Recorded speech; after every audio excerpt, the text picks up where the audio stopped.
Good morning, and welcome to the Clean Energy Policy Panel. My name is Beata Wurzba, and as Sam indicated, I'm the Government Affairs Director for Renew. I just started a year ago, so this event was my very first day, so I feel a little bit better this year. Although I have to say the room is overwhelming with people, a little scary. But we have a great panel, and I'm going to briefly introduce who we have here. We have Morgan, Michaela, and Thomas Moore, and they're going to introduce themselves, and then we have a few questions to ask them. Hello, everyone. Am I on? Okay. My name is Morgan Stanchek. I'm the Senior Campaigns Manager for the Conservative Energy Network. CEN, we are a national organization that is composed of 24 state-based networks. We advocate to conservative policymakers, whether it be on the local, state, or federal level, and we advocate for clean energy projects through conservative principles. Hey everyone, my name is Michaela Caliche. I am a postdoctoral associate researcher at the University of Wisconsin-Madison in the Department of Life Sciences Communication. And so what that means is that I am a science communication scientist. We do a lot of social science research at the intersection of science and society, which sounds like a lot, and it is, but my particular focus and interest is in the energy transition. So what do people think about energy technologies? How is the energy transitioning really affecting communities at the local level? And how can we leverage community-engaged methods to kind of capture those perceptions and hopefully have them matter in decision making? Hi, my name is Tom Moore, and I am a Wisconsin contract lobbyist. I've been lobbying in Madison for just about 30 years. Before that, I was staff in the state assembly and the state senate. And part of what I'm doing right now, I represent, as one of my clients, the Energy Action Fund. And I was hired a couple years ago to work on implementation of the IIJA money in Wisconsin, but we're also part of the Clean Economy Coalition and have been working on a number of the issues that you heard from people today. So our first question for the group is, renewables appear to have widespread acceptance and popularity. What's really holding back more clean energy implementation in Wisconsin? I'll start with Morgan. Yeah, so I'll be probably one of the first of many people today to bring up permitting. Permitting reform is a big topic on the federal level. Currently, it takes about 10 to 20 years for these clean energy and renewable projects just to be permitted. In that amount of time, the Chicago Bears might make it to the playoffs, but who knows? I'm glad that one hit the crowd. I was really nervous that Bears fans would come for me.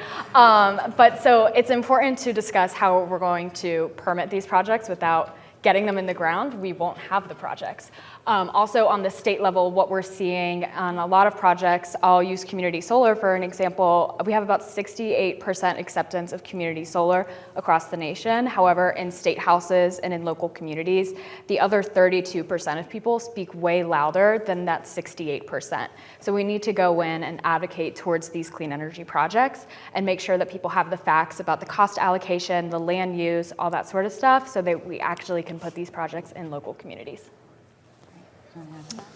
Yeah, and my perspective on this is different. I really am the bottom-feeding lobbyist, and I look at it from a tactical perspective, but also just how hard it is to get things done and to get new things done and to go into new directions. And so, I know we have legislators in the room here. I know we have other lobbyists in the room here, and when you think about it, you can look at a survey and say, hey, there's 68% of the people that, for example, think we need to be going hard after renewables.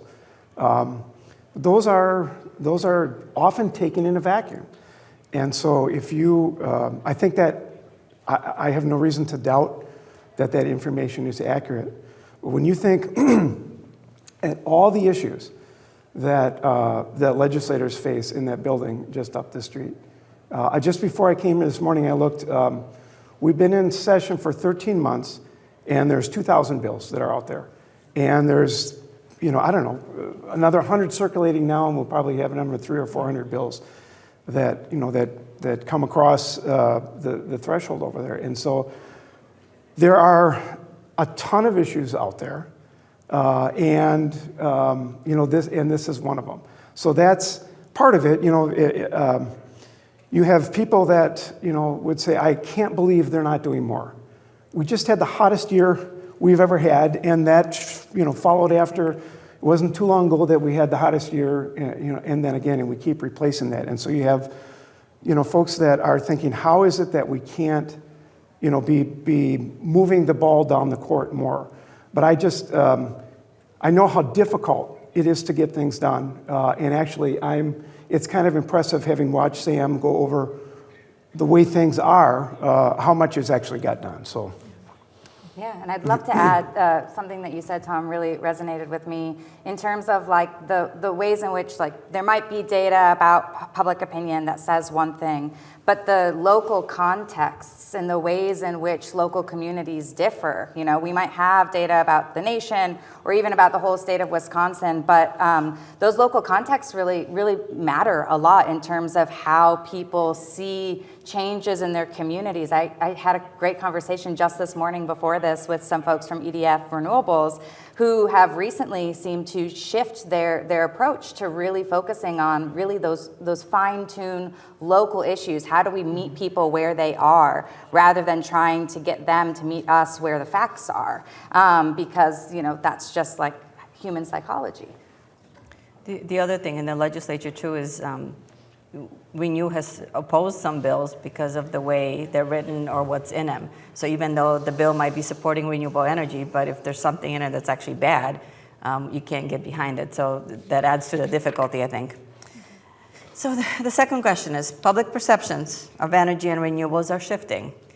What do these perceptions look like among different groups, age, other demographics, political affiliation, geographic locations, and where are they trending, from your opinion?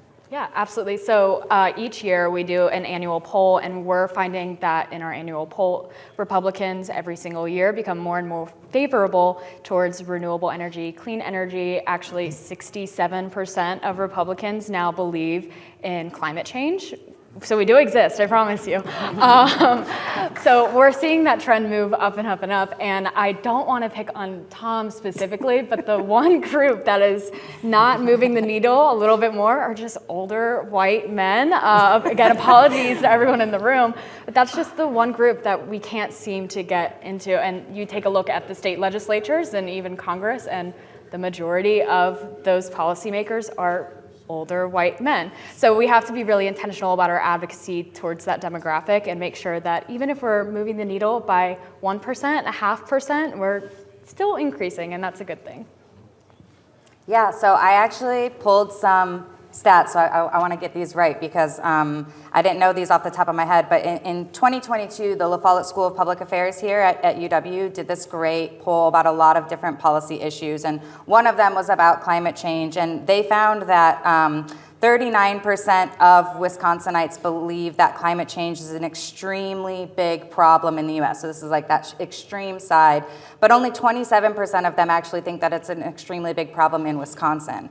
So there's kind of a gap there of like how people are seeing this issue in Wisconsin specifically. Now, if we look at like their questions specifically about renewables, there were 45% of people strongly support that the state should double the amount of electricity to come from renewables. So that's pretty huge, and that's strongly support, not even just support. So there's a strong majority of the population in Wisconsin sampled believe that we should double the amount of electricity by renewables. However, when we break this down by different measures as prompted, we don't really see a lot of differences based on income, age, or education based on these data.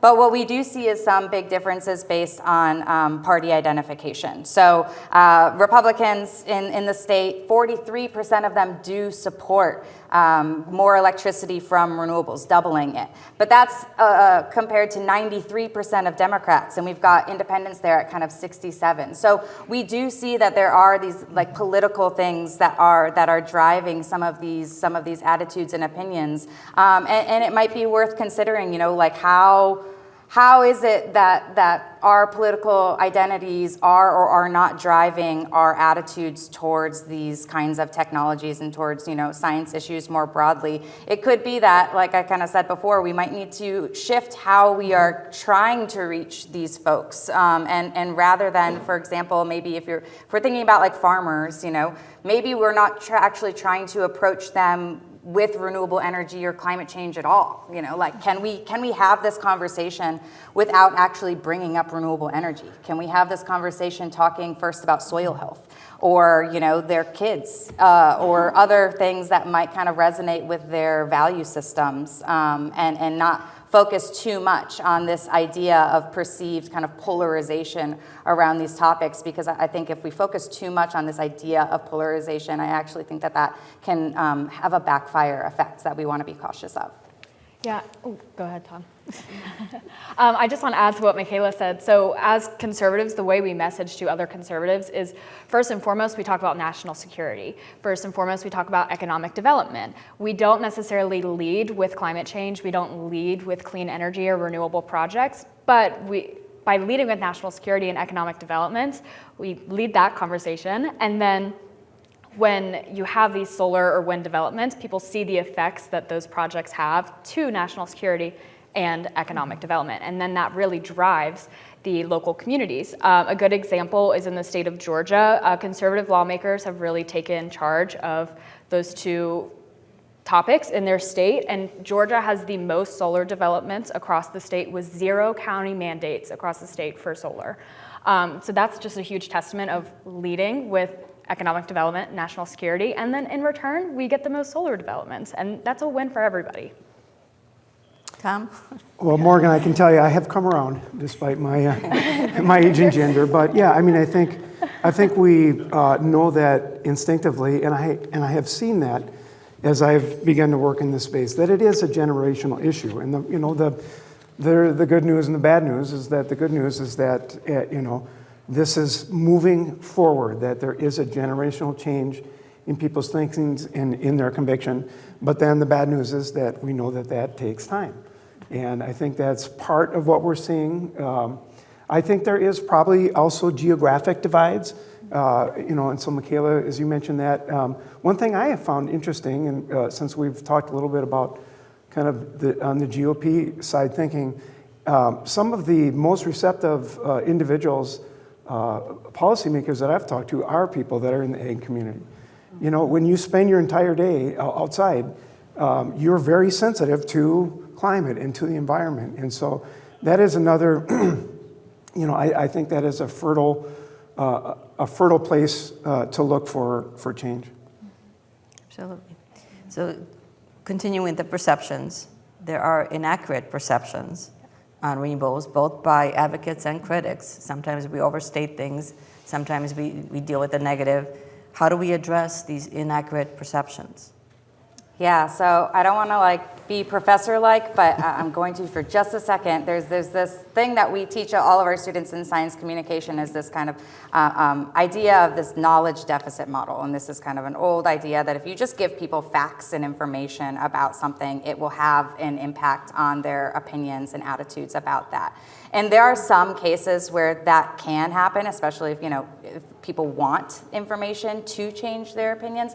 But decades of social science and psychology research has shown that just isn't how it works. That's just not how our brain works, how our psychology works. So just giving people information, even if it is factual, or if you're trying to rebut what they think, it's going to be a really uphill battle trying to actually change their opinions. And so a lot of things actually kind of, the way that I try to talk about it or think about it myself is, what are the underlying reasons why people believe these things? Are there valid reasons for their fears? And I would probably argue, there's no such thing as a wrong perception, because people hold perceptions for some reason. And so can we get at that reason? what is it that's driving those perceptions? And maybe we could try to meet people there. And maybe it's a value system or it's fear, and try to build trust to have those conversations at that level, rather than kind of getting stuck at this space of like, well, you're wrong, well, I don't believe you, because there's just a dead end up there. And a lot of research would support that. Yeah, and there have been some other things. There have been some unfortunate, small but high-profile cases of, for example, solar installers and people that were bad actors, and those end up, I see them. I see them in the news. I see them in the front page of the paper, and then people can, go and say, look, see this is the problem that we're having with this, and it's like in any field and in any space that you have bad actors, and then people that are forming perceptions can look at that and dismiss something as, well, that's inherently problematic. And I guess the other thing I'll say, because again, I look at this really from a nuts and bolts perspective. I know there are people in this room that are working and have worked really hard on policy across the street, and are going to keep doing that. But sometimes even, let's say that there is an agreement that we need to push on renewables, that we need to push on solar and more opportunities. When you get into the nuts and the bolts of the issue, there really are tensions that have to be resolved. And I think most people in this room understand what those are. And there's fault lines. You have a grid that has been built. And how do you account for the grid? The commission has looked at that. They've told the legislature to look at that. And so that's an issue that has to be solved. Or how, at what level are you going to set the purchase of the wholesale power and these kind of things? So on the macro level, you have maybe an understanding that these things have to move forward, and then you get to the details on them, and they're very difficult, and there's a lot of tension on them. And again, I know I look at this from a 30,000 foot, and I know there are people in this room that have worked very hard on it, but sometimes it's not so much, are we going to get there, and do we agree we need to get there? But these type of changes, sometimes they take several sessions, and typically it takes compromise. And these type of things, when they're done, they typically end up being bipartisan bills where there's been enough compromise that people end up agreeing on it.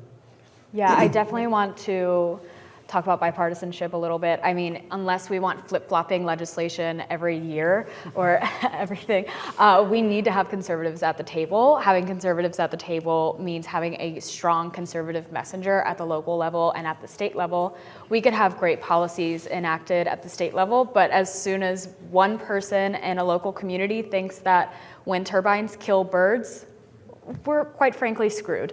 That happens, that spreads like a wildfire in these communities, and that's something that we need to touch base on with local county commissioners, or whether it be PUC commissioners, because as soon as they disagree with these developments, we can't do anything. So across party lines, working with the communities, local, starting local, as they say, even politics is local, so Yeah. that sounds like a good advice. Yeah. So in your opinion, what is the best way for renewable energy advocates to push for better policies to spur the energy policies going forward?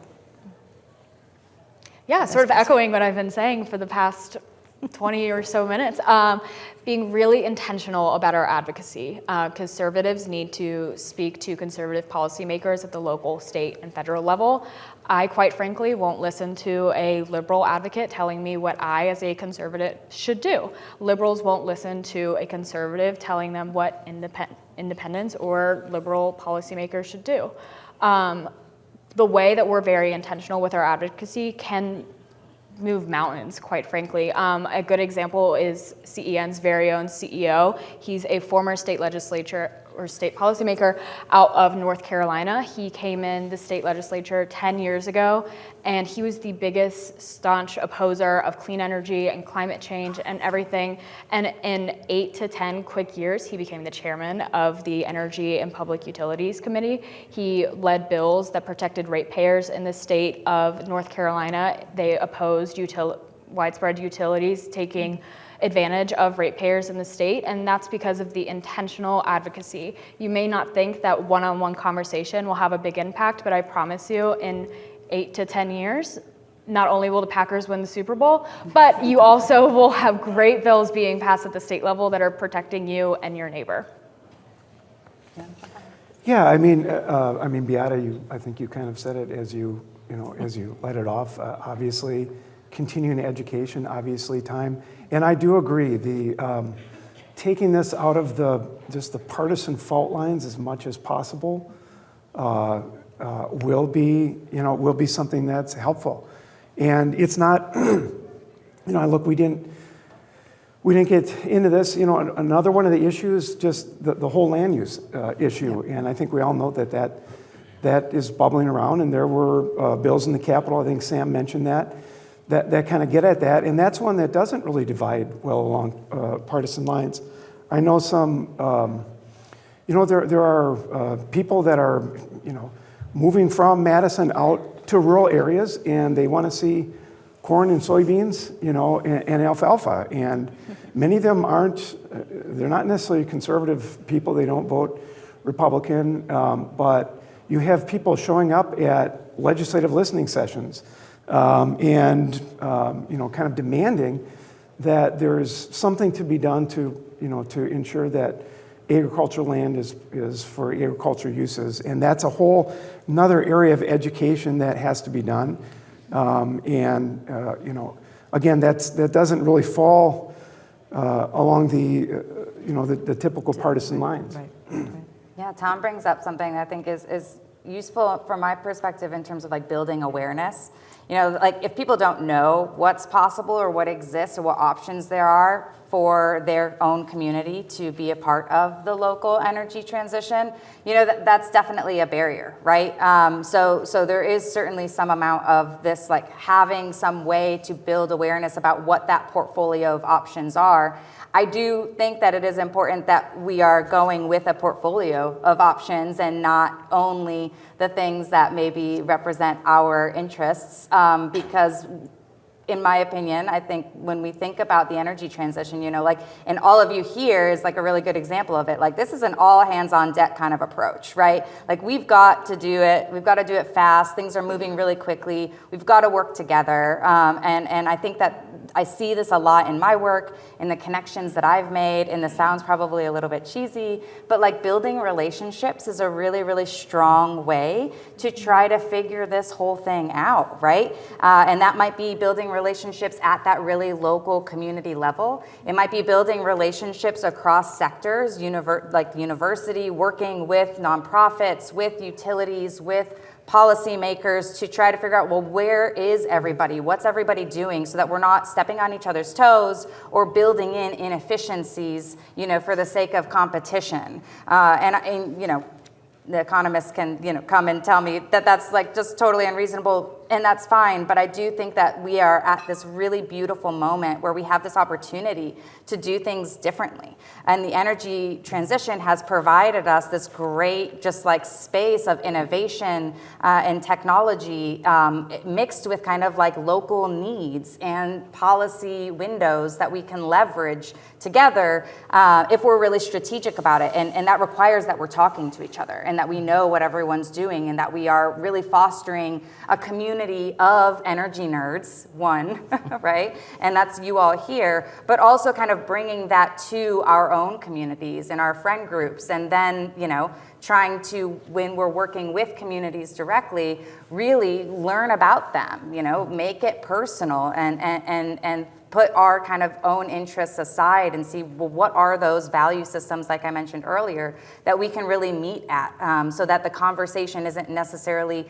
ever getting into a partisan space, but can really get into like, well, what are the needs of the community? What are the priorities of the community? Maybe solar isn't it. Maybe wind isn't it, but what might be it are microgrids or nuclear, or there are all these other options that we can think about, the biodigesters, and having all of those kind of options on the table, I think are really important for at least having this conversation about the energy transition and why it's so important and why there's so much enthusiasm around it, at least in our world. But I will say, this conversation I had this morning really changed my perspective on some things. The folks from EDF Renewables mentioned that for them it feels like kind of like a race.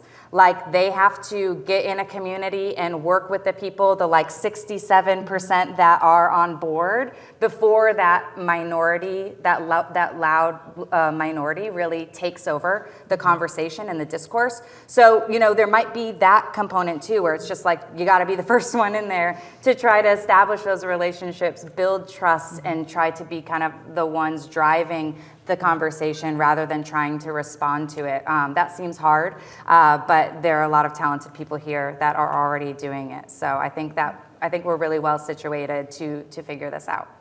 Yeah, and just quickly on that, because something that Michaela said, you know, made me think of my own, personally, to me.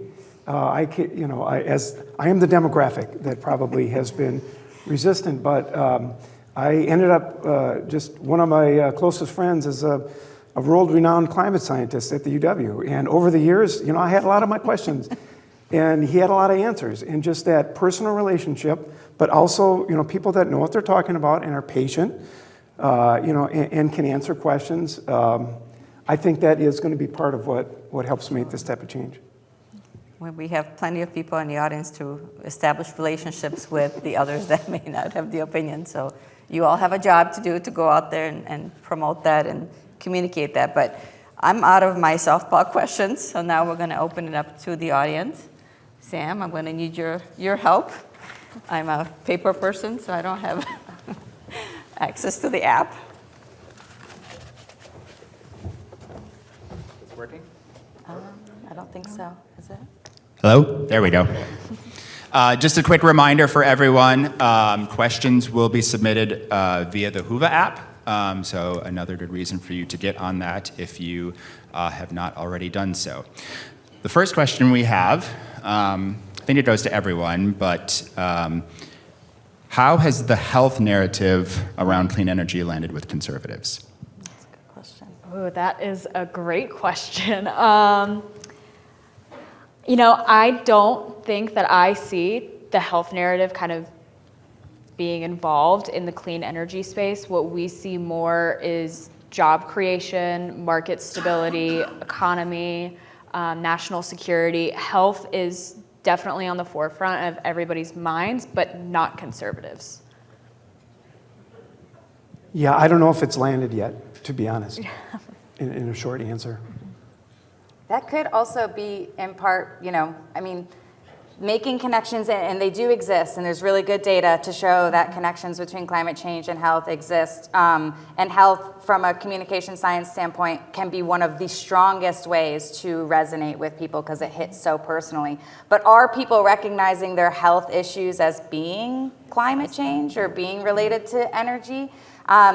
That seems like a pretty, like that distance, that psychological distance between my own personal health issues and this issue of clean energy. That seems really far. So it's not surprising to me that it wouldn't land. That's a reach, I think. Yeah, it definitely is. I mean, like, if anything, we see the misconceptions of clean energy being bad for your health, and that drives anything, but nothing for clean energy increasing your health and well-being. All right, our next question, I'm seeing a little bit of a trend here. What is the conservative opinion on solar share and the idea of a more socialized energy grid? Wow, that is another good question. I don't have an answer. I know that's not the answer you wanted, but I can find the person that has that specific answer for you. So if you want to come talk to me after this, please do. Yeah, I mean, just on its face, conservative and socialism are a little bit like oil and water, so I think it's probably not going to be the argument to lead with. You know, use your best judgment on that. I have a follow-up question, actually, for you guys. And I don't know, I think that sometimes in some of the more left-leaning rhetoric, some of these socialist or kind of community-based programs are popular, and I can understand clearly why they wouldn't resonate with conservative populations. But I wonder about how, like, this idea of, like, community power or, like, community resilience Does that resonate at all? Have you guys seen there be any kind of like understanding of like, well, I care about my community and I want it to be resilient, and like, you know, there are a lot of really great technologies in the clean energy space that arguably really would help with resilience, not just for climate change, but for energy independence and other things. Well, I think it's an interesting argument and an interesting way maybe to take that message rather than, in some ways it's a semantics word, but it probably is a softer entry into that discussion with people that are more, you know, right center. Yeah, and I think the coalition building that we are seeing in communities is allowing people to know that they want a more affordable, a cleaner and secure future, and that comes with being more sustainable, and that's the effects of these clean energy and renewable projects. Again, we maybe should remove the word socialist from some of these communities if we want to talk to conservatives, but yeah, that's, yeah. Thanks. What resources would you recommend to share with family and friends who are conservative for the first stage of the introduction process to a renewable energy future? That is a great question. Thank you for whoever asked that. Shameless plug, conservativeenergynetwork.org. We have a Clean Future Academy on our website. It has tons of renewable energy topics ranging from offshore wind to transmission to just community solar in general. Highly recommend checking it out, and that's not because I had any influence over what the website says. Can you repeat the name of the website? Yeah, it's the conservativeenergynetwork.org, and there's a tab on the website. It's the Clean Future Academy.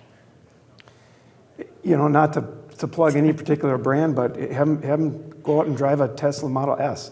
I mean, when you get, you know, but that's a good example of, you know, people look at something like an EV and initially they thought these are boring, they're not going to work, they're not going to work in the winter, you know, and then my brother got a Tesla and I'm like, you got to be kidding me, this, you know, and so it's more... An older brother? Yeah, an older brother, actually an older brother. And so part of it is people seeing things that work and make sense and decisions that they would want to make. You know, is going to help drive it as well. To that point, I would love to see more pilot projects of things. Like I was a part of, hosted some workshops with energy leaders, many of whom are actually in this room right now, at the university as part of my dissertation research. And one of the things that was brought up, we kind of asked about all these different types of energy technologies. And one of them was micronuclear, like new nuclear technologies. And there was like a lot of like, you know, kind of skepticism about them. But then like at the end of the workshop, people were really interested and excited about this idea of a new technology. But one of the biggest barriers are like, well, what does it look like? Like, what is it actually like? And I know that like the Solar Couillard Foundation, they have like great like solar setups that people can visit and do awesome events. Like I think having more pilots of what this actually looks like, whether it's like somebody who already has wind on their farm, hosting something to bring community members there. But there is something to be said about once people see it, you know, that has an impact on how they perceive something because, you know, they've got their own data, their own personal experience to then kind of add to what's driving their perceptions. So let's get more projects out there and bring people to them. Just a quick reminder, you can vote for the questions. So if you see one that maybe you were thinking of asking, or if you see one that you'd really like the panelists to answer, please make sure to use that function. Next question is, the state legislature is considering Assembly Joint Resolution 6, which would amend the state constitution to give the legislature control of federal funds. Wisconsin could potentially lose critical funding to expand local clean energy technology and manufacturing of related components. What can we do as clean energy advocates to oppose this legislation? Tom? I know a little bit about this. That was a very well-formed question. Thank you for whoever the questioner is. Yeah, and this is a real difficult, and you can look at it as interesting, because here's why. And I know a little. I need to, you know, from the Energy Action Fund, I am working on that, and we do. The Clean Economy Coalition does oppose that. The interesting thing about this is it really isn't being driven by someone's view on the future of energy and on decarbonizing. This is really a run-of-the-mill, fight over who has authority over there.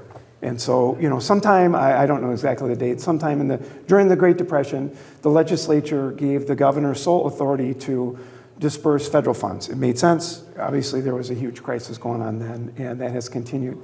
And when COVID hit, you back up. This is no secret. This legislature and this governor, it's been a difficult relationship. And so when the pandemic hit and there was a lot of federal funds, the legislature would like authority over them. Their view is we're the body that initiates, legislation, and we're close to the people, and we should be able to have a say in distribution of federal funds. That's their perspective. And so what's the issue here, though, is, certainly from our view, we've been very pleased with how Governor Evers has distributed the federal funds, particularly the IIJA, but other funds, and it's been quick. I think from the community that I represent, to have another layer, to have another approval has been difficult. But and I'm talking too much, but I think I want to say this. You look at this issue, and we view it as an issue with climate and with getting federal funds to the right places. In their mind, they're not even kind of looking at that. And I think they're maybe even a little surprised that there's a pushback from it. So, do you feel the ongoing redistricting case represents a paradigm shift for renewable energy policy in the upcoming Wisconsin legislative sessions? Tom, back to you. I'm sorry, I'm talking too much. Let me just give well of opinions, just like me. I'll try to be very quick. And obviously we're going to have new maps. We don't know what they look like. I don't think anyone really knows what the outcome of that is going to be, except there will be a lot of new people. I've been doing this, I've been lobbying since '95, so I've seen a couple of iterations of the maps, which means that you're just going to have a lot of new faces. Whether or not that means houses change remains to be seen. It's interesting that in the 2008 election, with maps didn't change, Democrats took a trifecta in the state of Wisconsin back then, and then under the same maps in 2010 elections, it went the opposite way, and so it'll be interesting to see what happens. But there will be new faces, and to answer the question is that I think these are opportunities to educate people, whoever is in control. My guess is that the districts will be there'll be more competitive districts. That's just a guess.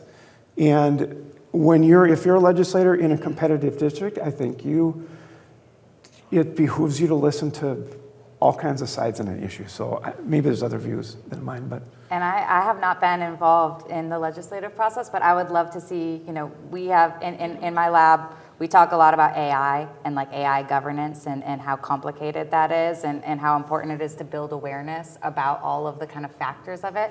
I do wonder that as these new faces come in, like who is invited to these conversations, or how can these conversations with all of these folks kind of like, can there be constructed discourse or deliberation with this whole new group, or the new group plus the old folks, all in the same place to really talk about some of the nuances and get kind of past that kind of partisan layer and into some of the weeds. I don't know if that is something that already is really common and there's a really good structure for it, but I feel like we just have a really good opportunity to really talk about this right now, because there is a lot of new data. There's a lot of things happening in Wisconsin. There are a lot of changes, and I think we always have opportunities to kind of reinvigorate the conversation and shift the way that we're talking about it, bring new voices in, bring younger folks to the table to share their perspectives. So I would love to see some engagement from the legislators with some of the experts, rising experts, and even just the public about their thoughts about this all. And I just quickly want to compliment our state legislature. We all look at, hey, there's the people we love because they support us and we can't stand those other people. One thing they're very good at is understanding really what their district is like. They're experts at that. You think, the Constitution made, in Congress, our representatives in the House are supposed to be, very close to the people. That was the idea. In the state of Wisconsin, I think it's essentially 60,000 people per state assembly representative. And so really, I mean, the thing that I found year in and year out is essentially they're very good at reflecting their districts.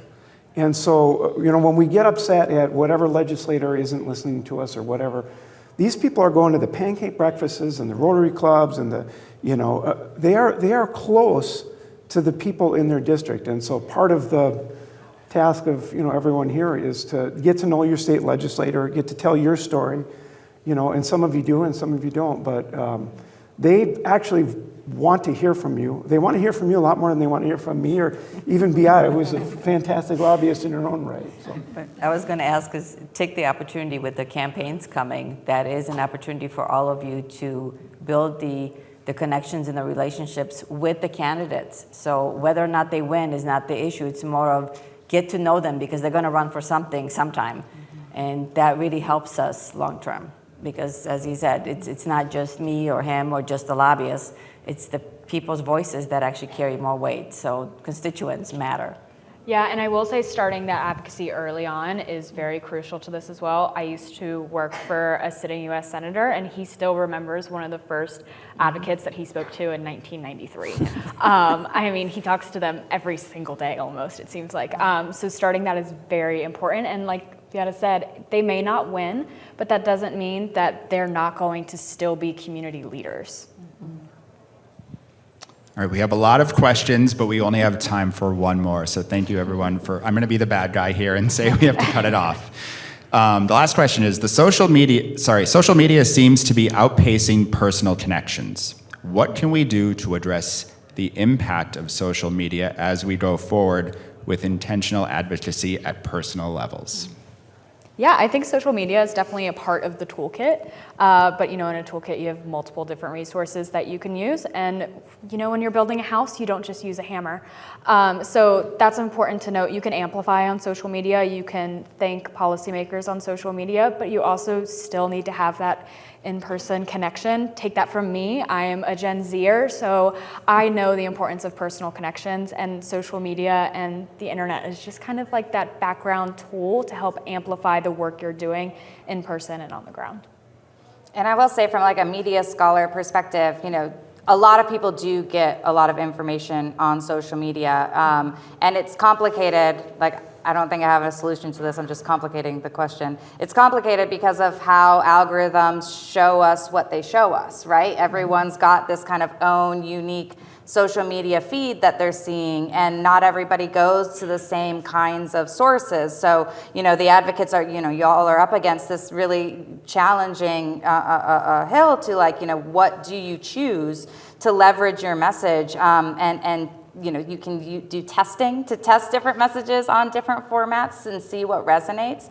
I do think that I agree that there are all these tools and you should leverage all of them as you can. But then also, finding ways to meet people offline, right? And again, kind of going back to that, how can we build community? And maybe you start building some of that community online, and then how can we bring some of that community offline? I really find that the kind of interpersonal relationships are really like one of the strongest ways to build connection, build community, and actually have conversations about things without all of the noise. So what are ways that we can leverage the tools that we have, but also translate those tools in a way that might look different and meet people in the physical realm? What they said. Cool. With that, I want to thank Morgan Stanchuk, Michaela Caliche, and Thomas Moore for their participation.